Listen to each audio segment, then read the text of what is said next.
767 विमान स्थान 8 चैप्टर।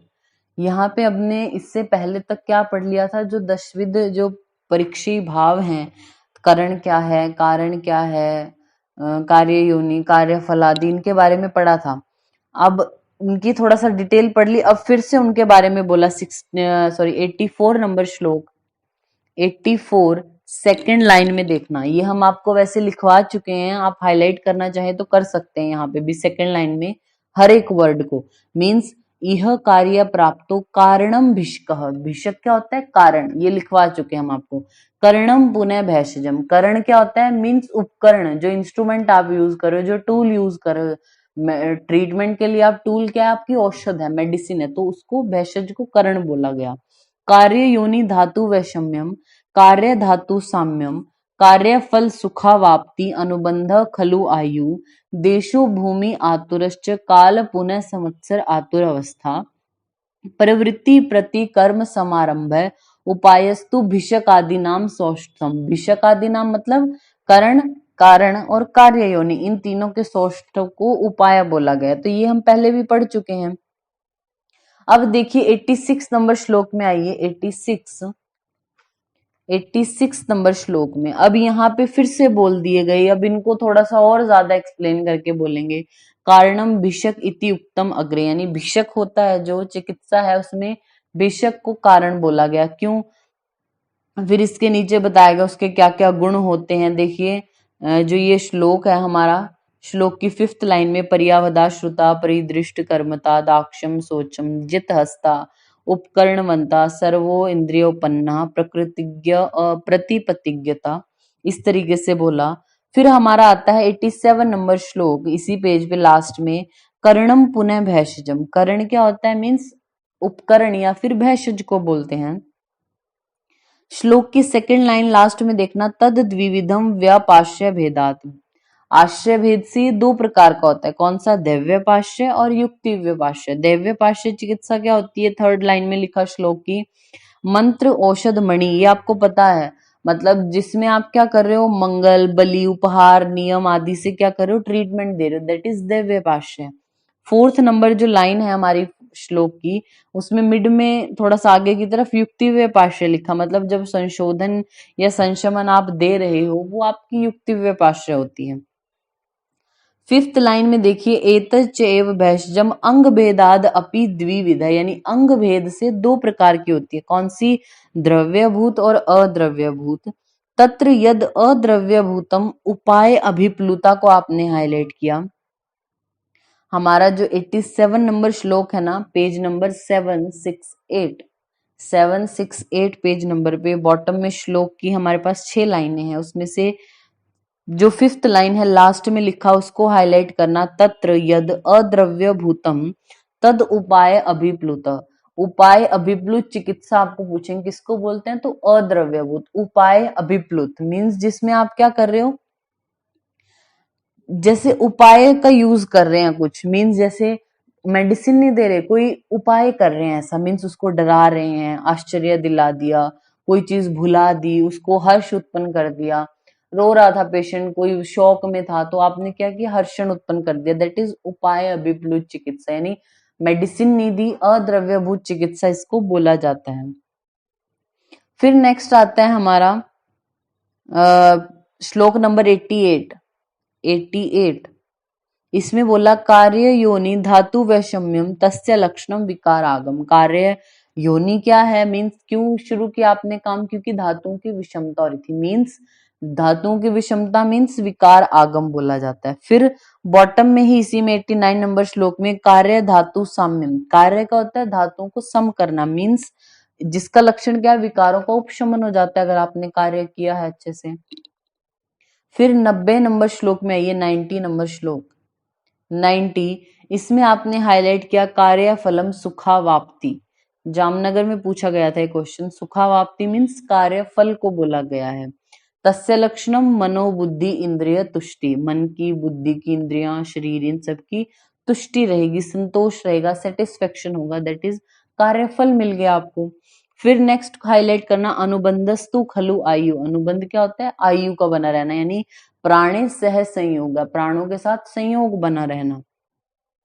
फिर 92 में बोला देशस्तु भूमि आतुर देश है। जो देश होता है वो दो प्रकार का, भूमि और आतुर।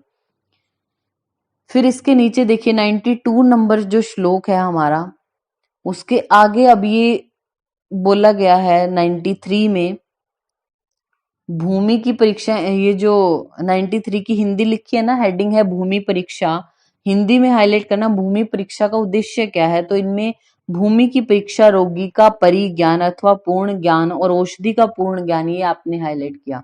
आप भूमि की परीक्षा क्यों करते हो? अब आपको तो पेशेंट को ट्रीट करना है ना, आप भूमि की परीक्षा क्यों कर रहे हो वहां की? तो बोलते हैं एक तो आपको रोगी का ज्ञान होगा इससे पूर्णता, ठीक है।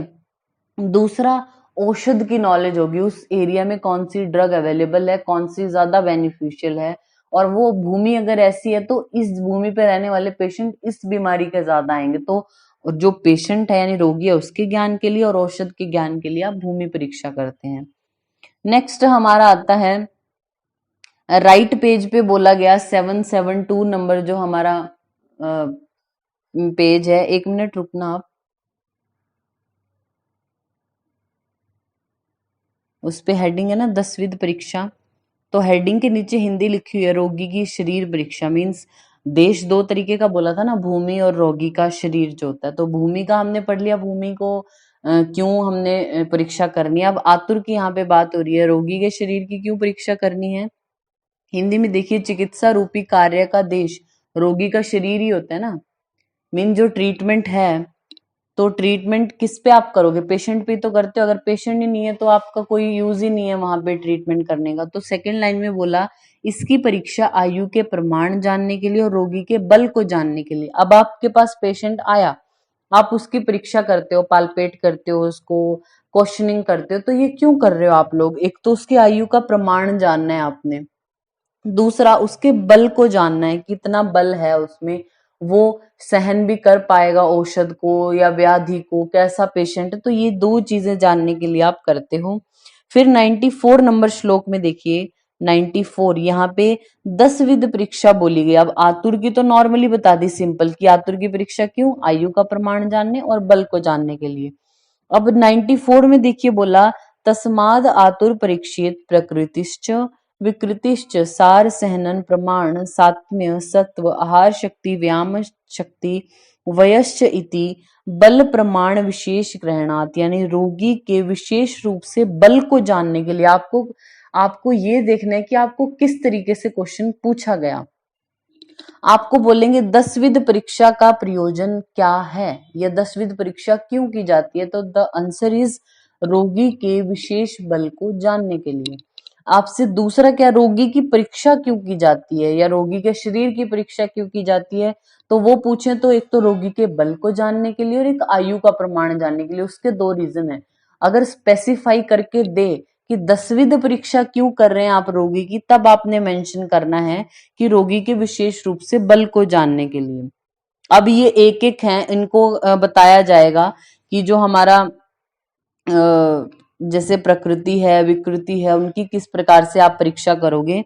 तो पहले हैं यहाँ पे तत्र प्रकृति आदीन भवंती अनुव्याख्या श्याम है तद्यथा शुक्र शोणित प्रकृति काल गर्भाशय प्रकृति आतुर आहार विहार प्रकृति महाभूत विकार प्रकृति च गर्भ शरीर आक्षते। आप हिंदी में पढ़ सकते हैं इसकी।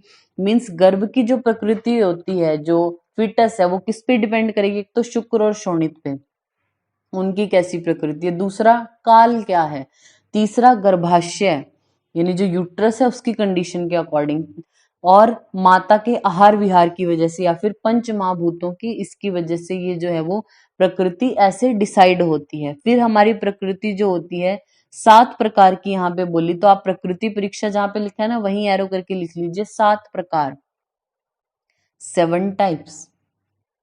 अब यहाँ पे सबसे पहले 96 नंबर श्लोक में श्लेष्मज प्रकृति के बारे में बोला। आपको पता है जिसकी बॉडी में जो स्निग्धता है, मृदुता है, पिछलता है, ये चीजें ज्यादा होंगी तो वो श्लेष्मज प्रकृति का होगा। इसको सेकंड लाइन में देखिए क्या बोला लास्ट की तरफ, सेकंड लाइन लास्ट, दृष्टि सुख सुकुमार अवदात गात्र, सुकुमार होते हैं अवदात गात्र, मतलब इनका अगर आप कलर की बात करो कॉम्प्लेक्शन तो वाइट होते हैं, ये कॉम्प्लेक्शन जो है वो इसका इनका अच्छा होता है, फेयर कॉम्प्लेक्शन वाले होते हैं, कफज प्रकृति वाले। माधुर्यात प्रभूत शुक्र व्यवाय अपत्य, इनमें शुक्र व्यवाय की जो क्षमता होती है या अपत्य है जो, वो भी ज्यादा होते हैं, ज्यादा मात्रा में। आप देखेंगे अगर श्लोक की फिफ्थ लाइन में, श्लोक फिफ्थ लाइन मिड से थोड़ा आगे की तरफ हाईलाइट करना, शैत्याद अल्प क्षुत तृष्णा संताप स्वेद दोषः, मीन्स कफ के वजह से ये जो कफज प्रकृति वाले होते हैं इनको भूख प्यास आतप पसीना इनके दोष कम कष्ट देते हैं। ठीक है, किसको बोला गया? श्लेष्मज प्रकृति वालों को। फिर हमारा आता है राइट पेज है जो 97 नंबर श्लोक में, यहाँ पे पित्तज प्रकृति वालों के लिए बोला। सेकंड लाइन में आप देखना, उष्ण मुखा सुकुमार अवदात गात्रता, वर्ड लिखा है ना, सुकुमार होते हैं और अवदात गात्रता, कलरेशन इनका भी फेयर होता है, जो कॉम्प्लेक्शन है वो। तो सुकुमार और अवदात गात्रता वाले कफ और पित्त दोनों होते हैं। फिर आप देखना जो फोर्थ लाइन है इसमें चौथा ही वर्ड, पहले तीक्ष्ण अग्नि बोला फोर्थ लाइन में, प्रभूत अशन पाना क्लेश अहिष्णु, दंद शूका वर्ड को आपने हाईलाइट करना है, दंद शूका। और पेज के टॉप पर आप लिख लीजिए दंद शूका और एरो करके लिख लीजिए पुनः पुनः भक्षणशीला, पुनः पुनः भक्षणशीला मीन्स बार बार पेशेंट, मतलब कोई भी व्यक्ति अगर जैसे बार बार खाना खाता है, दैट इज पुनः पुनः भक्षणशीला, इसको दंद शूका कहा जाता है। तो ऐसा पित्तज प्रकृति वालों के लिए बोला। और पित्तज प्रकृति वालों की आयु भी बल भी हर चीज मध्यम प्रमाण की होती है, कफज वालों की हर चीज प्रायर मतलब प्रवर होती है, बल भी ज्यादा, ठीक है, आयु भी ज्यादा, हर चीज ज्यादा होगी, पित्त वालों की मध्यम होगी और जो वात है उनकी सबसे हीन होगी। नीचे दिया गया इसी पेज पे 98 नंबर श्लोक में वात के लिए रुक्ष लघु चल होते हैं। सेकंड लाइन में शरीर प्रतत रुक्ष, शरीर उनका रुक्ष होगा, जागरूक प्रकृति के होंगे, चपल होंगे।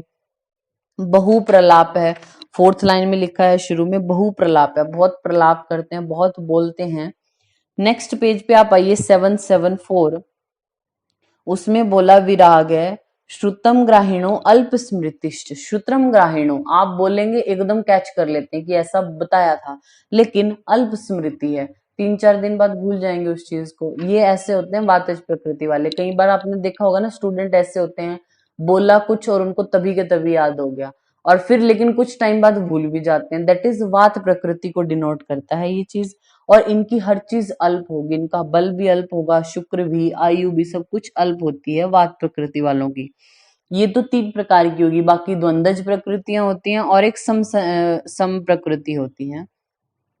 नेक्स्ट आता है 101, 101 नंबर जो हमारा श्लोक है उसमें विकृति परीक्षा के बारे में बोला।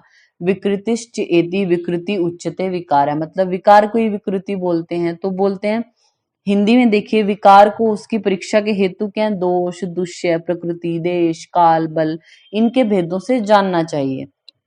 नेक्स्ट है 102 नंबर श्लोक 102, यहाँ पे बोला सारश्च इति सारः अष्टो, सार 8 प्रकार का, पुरुषाणाम बल मान विशेष ज्ञान उपदिश्यति, इसको हाईलाइट कर लीजिए आप। पुरुषों के बल का प्रमाण जानने के लिए आपसे पूछेंगे सार परीक्षा क्यों की जाती है, पुरुष के बल को जानने के लिए, उसका प्रमाण जानने के लिए सार परीक्षा की जाती है।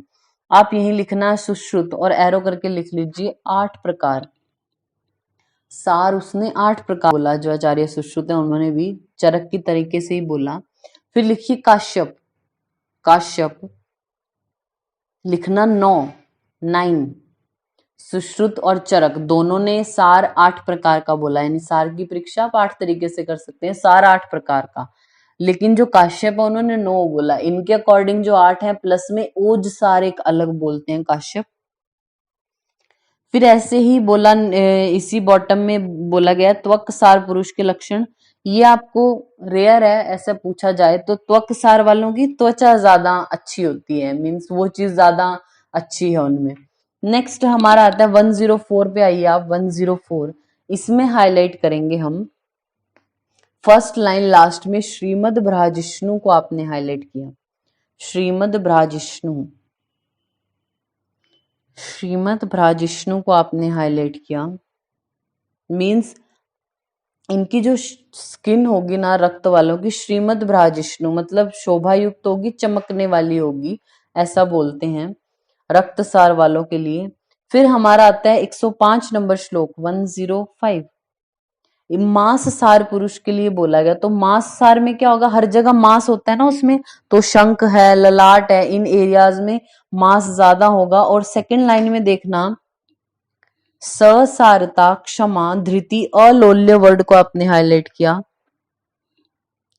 अलोल्य वर्ड को आपने हाईलाइट किया, मीन्स लालच नहीं होता इनमें, मांस सार वालों में अलोल्य। और इसी लाइन में लास्ट में आर्जव, आर्जव मीन्स बिल्कुल सिंपल होते हैं, बिल्कुल सरल स्वभाव के।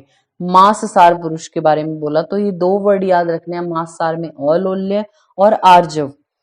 फिर नेक्स्ट है 106, इसमें मेद सार के लिए बोला कि उनके वर्ण, स्वर, नेत्र ये सब स्निग्ध होंगे। सेकंड लाइन में देखना, वृत्ति, ऐश्वर्य, सुप, उपभोग, प्रदान, आर्जव। तो आर्जव ये जो है सरल स्वभाव वाले, ये मांस और मेद सार दोनों होते हैं आर्जव। इनमें भी सबसे इंपॉर्टेंट, अब तक श्रीमद् भ्राजिष्णु बहुत इंपॉर्टेंट है। अब 107 नंबर जो श्लोक है उसकी सेकंड लाइन में हाईलाइट करना, महोत्साह क्रियावंतः क्लेश सहा, ये आपने हाईलाइट किया, जिनमें उत्साह बहुत ज्यादा हो, जोश होता है, कोई भी काम कह दिया तो सबसे आगे मिलेंगे करने के लिए। क्रियावंत है, क्रिया कुछ ना कुछ काम करते ही रहते हैं, फिजिकल एक्टिविटी चलती रहती है इनकी।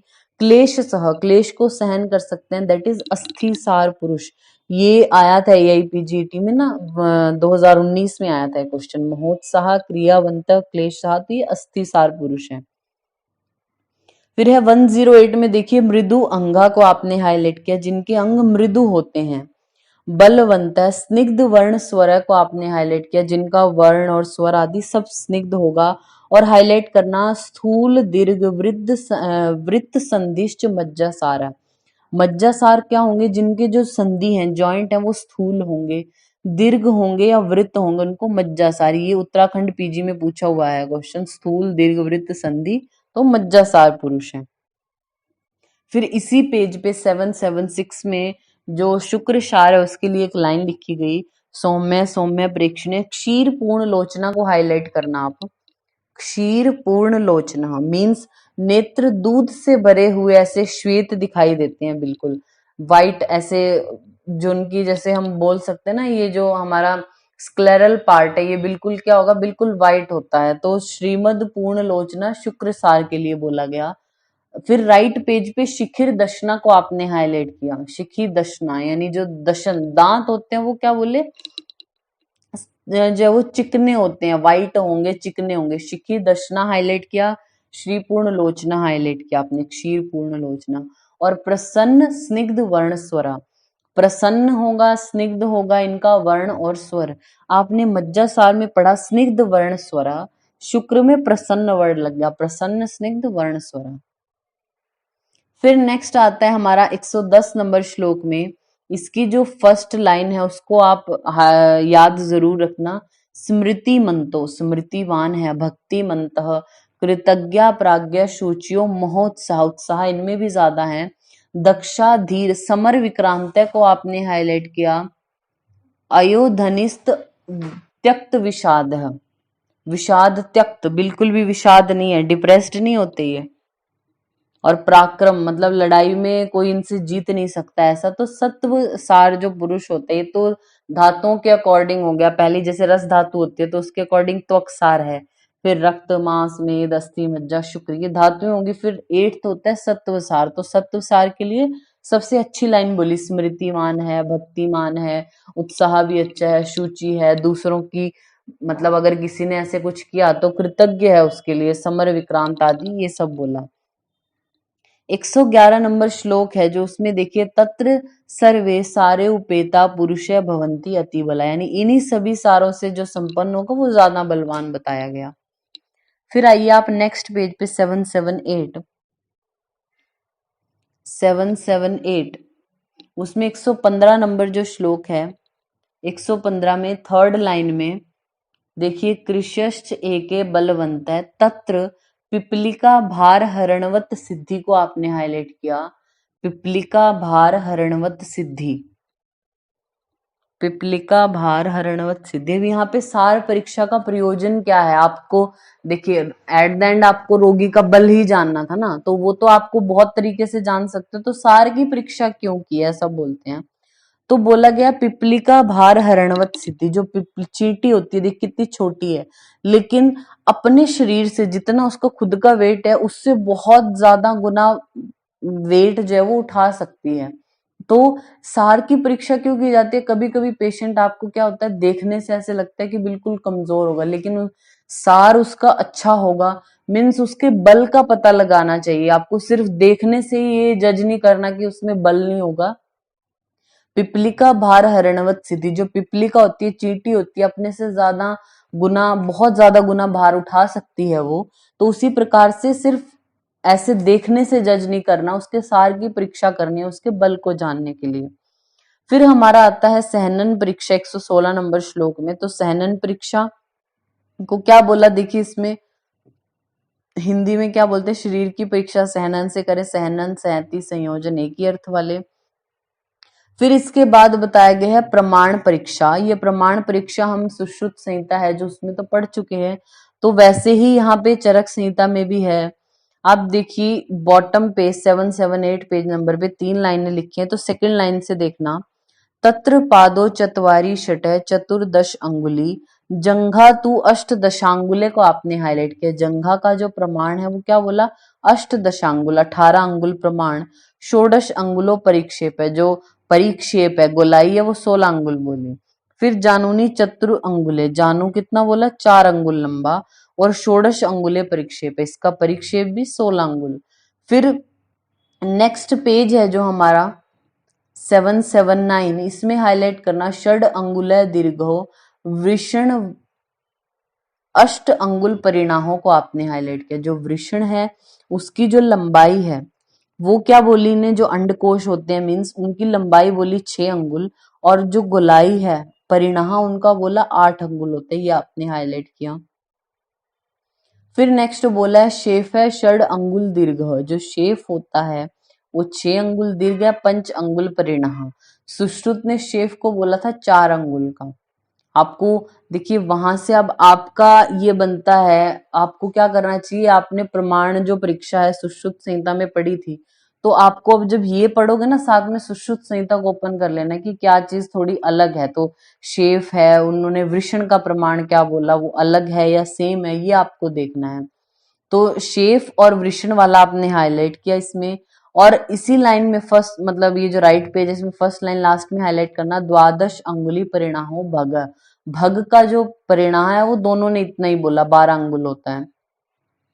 फिर देखिए ये जो हमारा श्लोक है एक 117 नंबर श्लोक राइट पेज पे, उसमें फोर्थ लाइन लास्ट में देखना, द्वय अंगुलम हृदय को आपने हाईलाइट किया, जो हृदय है उसका प्रमाण द्वय अंगुल ऐसा बोला गया। अब आप पेज के बॉटम में देखिए जहां पे हिंदी खत्म हो रही है लाइन के नीचे ऐसे 1 2 3 पॉइंट दिए हुए ना, सेकंड पॉइंट देखना, त्रय अंगुलम हृदय यो, ऐसे करके भी बोला ना, तो हृदय का प्रमाण 2 या 3 दोनों हो सकता है। अब टीका जैसे अभी लिखा हुआ है, तो टीकाकार क्या होते हैं, कुछ मानते हैं कि 2 अंगुल होता है, कुछ मानते हैं 3 अंगुल होता है। तो एक बार क्वेश्चन पूछा गया था हृदय का प्रमाण चरकाचार्य के अकॉर्डिंग, तो उसका आंसर 3 जो है वो दिया गया था लास्ट में। तो 3 या 2 आप कुछ भी लगा सकते हैं, उस पे थोड़ा ग्रेवियंस मिल जाता है कि क्योंकि हाँ अगर जैसे 3 टिक किया तो आप ये भी बोल सकते हैं ना कि संहिता में तो यहाँ पे 2 है, तो वो मिल जाएगा बाद में, लेकिन 2 या 3 ये आपने टिक लगाना है, ये ध्यान रखना है। आप पेज के टॉप पर लिखिए, पेज के टॉप पर चरक एंड अष्टांग संग्रह, चरक और अष्टांग संग्रह एरो करके लिख लीजिए 84 अंगुल, 84 अंगुल। चरक ने और अष्टांग संग्रह ने जो शरीर है उसका प्रमाण 84 अंगुल बोला।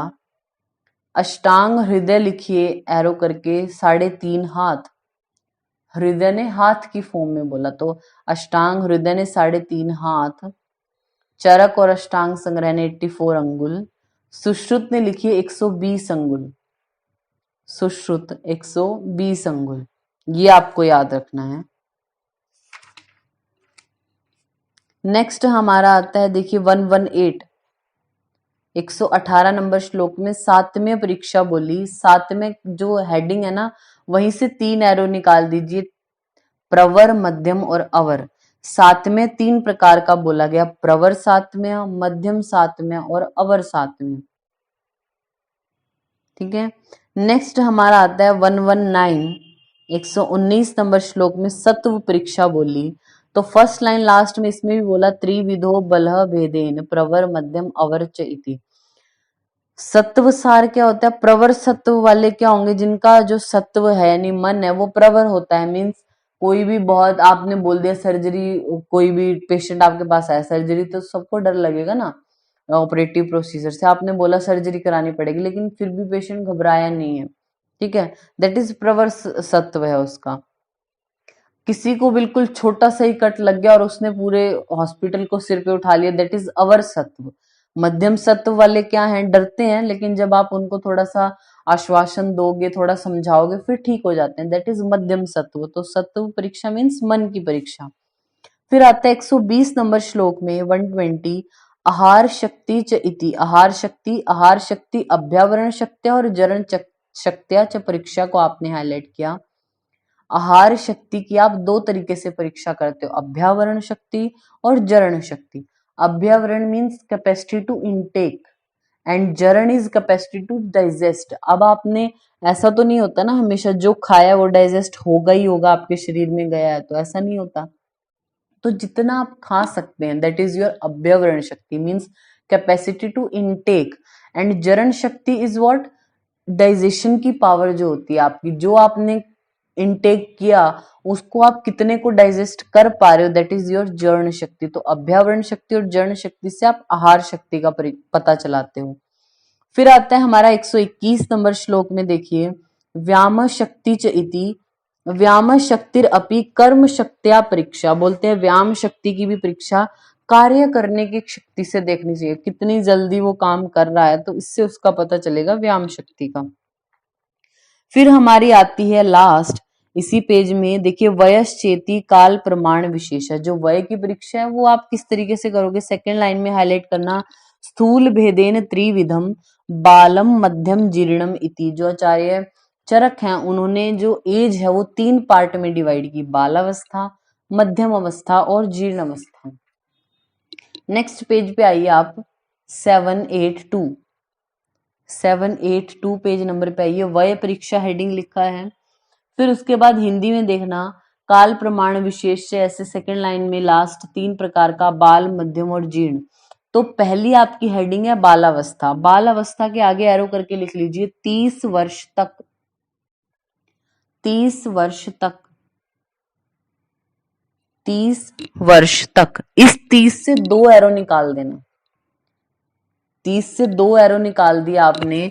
पहले लिखिए अपक्व धातु, पहले एरो पे अपक्व धातु और दूसरे एरो पे अपक्व धातु, मतलब पक्व और अपक्व लिखना है इस तरीके से। अपक्व में लिखिए, अपक्व धातु जो आपने लिखा 1 to 16, 1 साल से लेके 16 साल तक का जो होगा, जो उसको तो बोलते हैं अपक्व धातु। अभी उसकी धातुएं अच्छे से बनी ही नहीं है। 16 से लेके 30 तक उसको बोला जाता है पक्व धातु, लेकिन ये दोनों आती किसमें है? बाल अवस्था में, according to Acharya Charak. Then इसके नीचे देखिए पैराग्राफ खत्म होने के बाद मध्यम अवस्था हेडिंग है। मध्यम अवस्था को बॉक्स में बंद करके एरो करके लिख देना आगे की तरफ, 60 वर्ष तक। मीन्स 30 से आगे 60 वर्ष तक का जो टाइम है उसको बोलते हैं मध्यम अवस्था। इसमें क्या आ जाता है? पराक्रम, ग्रहण, धारण, वचन, विज्ञान आदि सब शक्तियां आ जाती हैं। इस टाइम में पित्त धातु मेनली प्रधान होती है व्यक्ति की। बालावस्था में कफ प्रधान होता है, पता है। मध्यम अवस्था में हमारा पित्त प्रधान होता है। फिर नेक्स्ट हेडिंग है जीर्ण अवस्था, उसके आगे हेडिंग एरो करके लिखना 100 वर्ष तक, 100 वर्ष तक। इसमें क्या होता है? सभी धातुएं, बल, पराक्रम, वचन, शक्ति ये सब कम होने लगती हैं, तो 100 वर्ष तक बोलते हैं जीर्ण अवस्था। 125 नंबर श्लोक में फर्स्ट लाइन में हाईलाइट करना, काल पुनः संवत्सरा च आतुर अवस्था च। संवत्सर और आतुर अवस्था 2 प्रकार का हमारा काल बोला। फिर थर्ड लाइन में देखना, हेमंतो ग्रीष्मे वर्षाश्चेति शीत उष्ण वर्षा लक्षणे त्रय ऋतुआ भवन्ति। 3 ऋतुएं मतलब नॉर्मली क्या आप टाइम देखते हो, एक तो सर्दी होती है, एक गर्मी होती है, एक बारिश होती है, यही होती है ना। वैसे ऋतुएं हमारी 6 हैं, लेकिन नॉर्मली यही होता है, एक ठंड होगी, गर्मी होगी या फिर बारिश होगी। तो हेमंत, ग्रीष्म और वर्षा, ये 3 ऋतुएं हैं हमारी। फिर बोला 4th लाइन में साधारण लक्षणात्रय, साधारण लक्षणों वाली 3 हाईलाइट करना, प्रावृट शरद बसंता। प्रावृट शरद और बसंत आपको बोलेंगे साधारण ऋतुएं हैं, तो 3 ऋतुएं बताई आचार्य चरक ने। साधारण मीन्स इनमें ना गर्मी है, ना सर्दी हो रही है, ना बारिश, मीन नॉर्मल वाली होती है। कौन सी? प्रावृट शरद और बसंत ऋतु, ये आपको याद रखना है। फिर देखिए यहाँ पे 126 नंबर श्लोक में बताया 126 कि ये जो साधारण ऋतुएं होती है, इन्हीं में क्या होता है, वमन आदि संशोधन कर्म कराने का विधान बताया गया। क्योंकि देखिए हेमंत है, उसमें तो ज्यादा ठंड पड़ रही है, गर्मी में बहुत ज्यादा गर्मी हो रही है, वर्षा में वर्षा है, दुर्दिन है, तो आप नहीं करा सकते। तो जो साधारण ऋतुएं होती हैं आपकी, प्रावृट शरद और वसंत, इनमें ही आपको संशोधन कराना चाहिए। पूछते हैं लोग कि आचार्य चरक ने कहाँ रेफरेंस दिया ऐसे कि जो वात है उसको आप प्रावृट में प्रकोप होगा या ऐसे। तो ये जब आपको बस्ती कराने का विधान अब यहाँ पे बोल दिया ना कि साधारण ऋतुओं में ही आप कराओ संशोधन, तो शरद में क्या कराओगे? विरेचन कराओगे, रक्त मोक्षण करा सकते हो। बसंत ऋतु में आप क्या कराओगे? वमन कराओगे। प्रावृट में क्या कराओगे? बस्ती दे सकते हैं वात के शमन के लिए। फिर आता है हमारा 129 नंबर श्लोक में, पेज नंबर 785, 129, 129। इसमें देखिए प्रवृत्तिस्तु प्रति कर्मारंभ दोबारा लिखा है। फिर 130 में दोबारा से उपाय की बोली, पुनः भिषक आदिनाम सौष्टम अभिविधानम च सम्यक।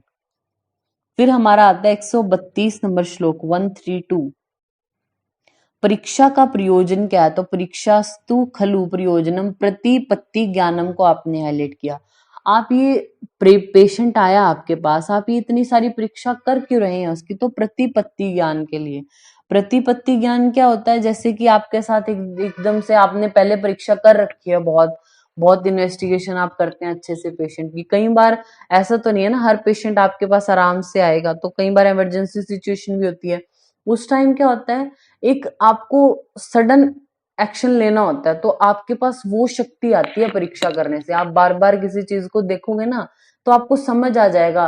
कई बार क्या होता है, जैसे शुरू शुरू में आप कभी प्रैक्टिस करने लगते हैं, कहीं किसी के अंदर सीख रहे हैं, कुछ भी होता है, तो पहले आप ऑब्जर्व करोगे, आपको हर चीज पूछनी पड़ेगी दूसरे से, किसी सीनियर से कि ये कैसा हो रहा है, कैसा करना है, अब क्या करें। लेकिन जैसे जैसे उस डिजीज के आप पेशेंट देखते जाओगे तो कई बार क्या होता है, आप अकेले हैं, आपके पास पेशेंट आया, कोई और है नहीं आपसे बड़ी अथॉरिटी वहां पे, कभी ऐसा हो अगर इमरजेंसी में, तो क्या होता है, आपको एकदम डिसीजन मेकिंग खुद करना पड़ता है कि हाँ मैंने ऐसा कुछ देखा था, ऐसा हम कर सकते हैं। तो वो चीज आपको किससे आती है? परीक्षा के ज्ञान से आती है। तो परीक्षा का प्रयोजन क्या है?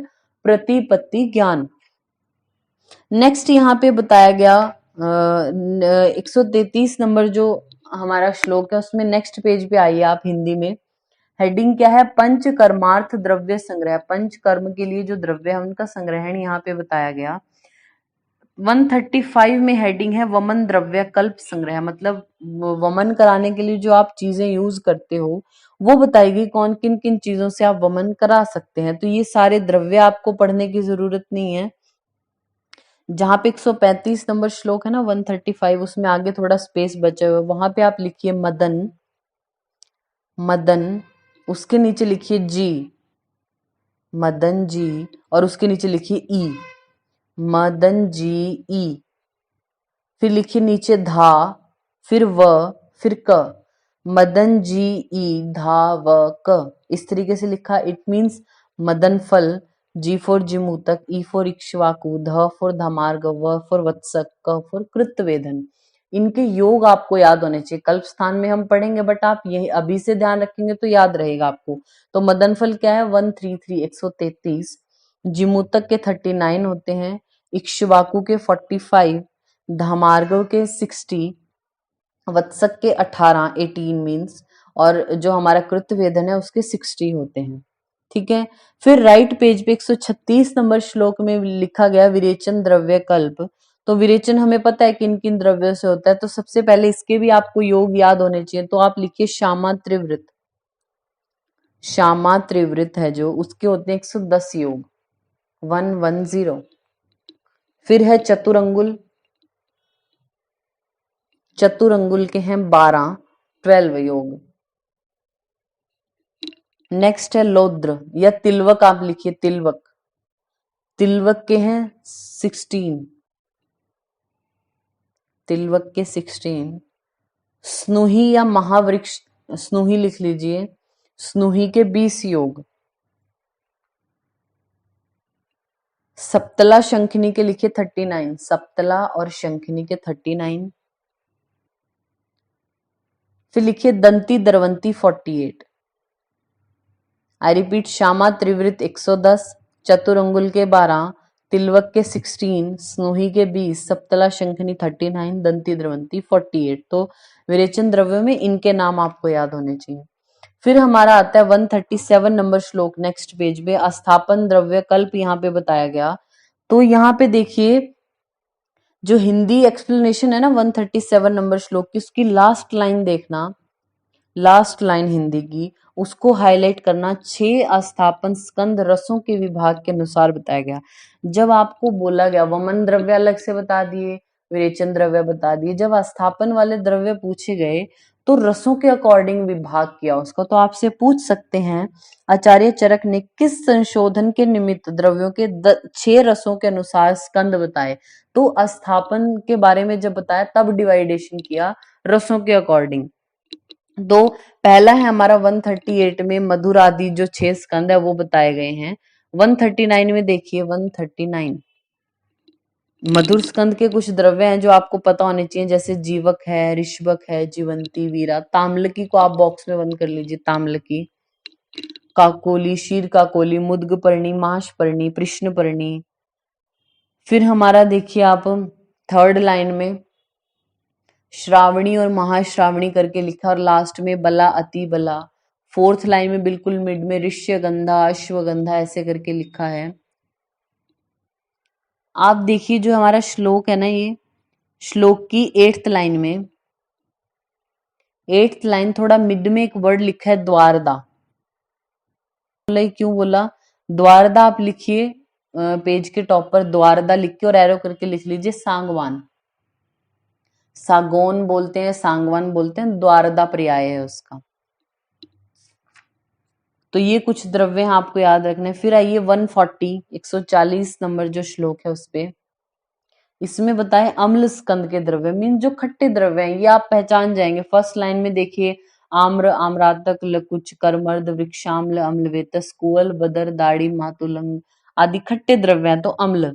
फिर 141 में लवण स्कंद में सारे लवण होंगे, सैंधव, सोवर, चलविड, पाक्य आदि। इस तरीके से नमक आ गए सारे। 142 में देखिए जो कटु स्कंद के द्रव्य हैं, कटु में ध्यान रखना आप, पिपली, पिपली मूल, हस्ती, पिपली, चव्य, चित्रक, श्रृंगवेर। तो पिपली, पिपली मूल, चव्य, चित्रक, शुंठी, यानी जो हमारे पंचकोल के द्रव्य हम पढ़ते हैं ना, पंचकोल, तो वो कटु स्कंद में आते हैं। ठीक है, कटु होते हैं सारे। फिर मरीच है, अजमोदा, आद्रक, विडंग, कुस्तुम्बरू। और फिर देखना सेकंड लाइन में थोड़ा आगे की तरफ भल्लातक अस्थि करके लिखा हुआ, उसको हाईलाइट कर लेना। भल्लातक अस्थि हमारा कटु स्कंद में आता है, कटु स्कंद में भल्लातक अस्थि। नेक्स्ट है हमारा इसी पेज पे नीचे की तरफ चंदन, नलद, कृतमाल, नक्तमाल, निम्ब, तुम्बरू, कुटज, हरिद्रा, दारू हरिद्रा को हाईलाइट करना, हरिद्रा, दारू हरिद्रा। फिर मुस्ता, वचा, किरा, तिक्त, ककटू को हाईलाइट करना। यानी ये कुछ द्रव्य हैं जो आपको याद रखने हैं कि जो कटु स्कंद में जैसे पंचकोल के द्रव्य हैं या भल्लातक अस्थि आ गई, हरिद्रा, दारू हरिद्रा हमारा तिक्त द्रव्य में आ गए, जो कड़वे होते हैं, मीन्स तिक्त हैं। फिर आइए 144, 144 यहाँ पे बोले गए हैं कुछ कषाय द्रव्य, तो हिंदी में देखना इसको आप। कषाय द्रव्यों को प्रियंगु, अनंत मूल, आम की गुठली, अम्बष्टी की। सेकंड लाइन में मोच रस को हाईलाइट कर लेना। मोचरस कषाय स्कंद में रखा, आचार्य जो चरक है उन्होंने। फिर समंगा, थर्ड लाइन में देखना, आम, पाकड़, वट का वृक्ष, कपीतन, गूलर को आपने हाईलाइट किया, पीपल का वृक्ष और भिलावा को हाईलाइट किया, भल्लातक। श्लोक में वर्ड भल्लातका अस्थि, ऐसे भल्लातका अस्थि और फिर आगे अश्मंतक हो ऐसे करके लिखा। अगर आपसे पूछे भल्लातक अस्थि कौन से स्कंद में है चरक के अकॉर्डिंग, इतना डीप पूछते नहीं है वैसे, भल्लातक अस्थि तो कटु आंसर करेंगे, भल्लातक सिंपल पूछा देन कषाय आंसर करेंगे आप, ठीक है। फिर हिंदी में ही देखना इसकी ही कषाय स्कंद में फिफ्थ लाइन में बिल्कुल मिड में वर्ड है अर्जुन और विजय, क्षार को आपने हाईलाइट किया। तो कषाय द्रव्य में आपने हाईलाइट किया कौन कौन से, मोचरस आता है कषाय में, गूलर आता है, भिलावा आता है, अर्जुन है, विजय सार है। और अर्जुन और विजय सार से 2 लाइनें छोड़ के देखिए, थर्ड लाइन में पुर करके लिखा है, पुर मतलब गुगलू को बोलते हैं, तो गुगलू भी कषाय उसमें रखा गया। नेक्स्ट हमारा आता है 150, 150 नंबर श्लोक। 150 में आइए जल्दी से। यहाँ पे अनुवासन द्रव्य कल्प संग्रह, अब वमन वाले बता दिए, विरेचन के बता दिया, स्थापन के बता दिया, अब अनुवासन के यहाँ पे बता रहे हैं 150 में। फर्स्ट लाइन में देखना लास्ट की तरफ, अनुवासनम तू स्नेह एव, यानी अनुवासन में स्नेह बोलते हैं इसको। और स्नेह 2 प्रकार का होता है, स्थावर और जंगात्मक। स्थावर में मतलब जैसे हमारा तेल आता है, ठीक है, तो तद द्वयम तेल मेव कृतोप वक्ष्या में सर्व तेल प्रधानात बोलते हैं, जो हमारा स्थावर स्नेह है वो तेल और अतेल 2 प्रकार का, तो तेल और अतेल को तेल कह देते हैं, यहाँ पे ऐसा बोला गया।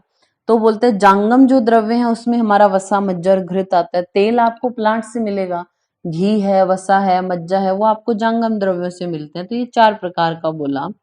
आप देखना फोर्थ लाइन 150 नंबर श्लोक की, तेल, वसा, मज्जा, सर्पी, ये सीक्वेंस देखना कैसे लिखा है। पहले तेल लिखा, वसा, मज्जा, वैसे हम क्या पढ़ते हैं, घृत, तेल, वसा, मज्जा ऐसे पढ़ते हैं ना, यही सीक्वेंस याद होता है सबको, घृत, तेल, वसा और मज्जा। तो घृत को उठा के पीछे रख दिया, मीन्स तेल, वसा, मज्जा, सर्पी। यथा पूर्वम श्रेष्ठ वात श्लेष्म विकारेषु अनुवासनेषु, मतलब वातज और कफज कोई विकार है और आपको अनुवासन बस्ती देनी पड़े तो यथा पूर्वक क्या बोलते हैं, श्रेष्ठ बोलते हैं। यथा पूर्वक मतलब पहले वाला ज्यादा श्रेष्ठ है पीछे वाले से, मीन्स सर्पी से ज्यादा श्रेष्ठ है मज्जा, मज्जा से ज्यादा श्रेष्ठ है वसा, वसा से ज्यादा श्रेष्ठ है तेल, किसमें, वात कफज विकारों में। फिर बोले यथो उत्तरम तू पित्त विकारेशु, लेकिन यथोत्तर पित्त विकारों में, मीन्स तेल से ज्यादा अच्छी है वसा, वसा से ज्यादा मज्जा, मज्जा से ज्यादा सर्पी अच्छा है पित्तज विकारों में। तो ये सीक्वेंस आपको याद हो, वात और कफ में किस तरीके से सीक्वेंस है और पित्त में कैसे है, ये याद रखना है आपने। नेक्स्ट देखिए 151 में अब शिरो विरेचन द्रव्यों के बारे में बोला, तो इसकी आप देखिए जो हमारी 7th लाइन है, शिरो विरेचन द्रव्य बोले इसी पेज में, 7th लाइन में आप देखिए, शिरो विरेचनम हाईलाइट करना, शिरो विरेचनम सप्तविधम, फल, पत्र, मूल, कंद, पुष्प, निर्यास, त्वग, आश्रय, भेदात। आप यहीं पे बॉटम पे लिखिए पेज के, षड विरेचन आश्रय, षड विरेचन आश्रय। षड विरेचन आश्रय कौन से होते हैं, हम पढ़ चुके हैं चरक सूत्र 4 में, शीर, मूल, त्वक, पत्र, पुष्प और फल। लिख सकते हैं आप, क्षीर, मूल, त्वक, पत्र, पुष्प और फल, ये होते हैं 6 होते हैं ना विरेचन के आश्रय, जहां से आप कुछ चीज ग्रहण करते हो प्लांट की, ये 6 आश्रय हैं।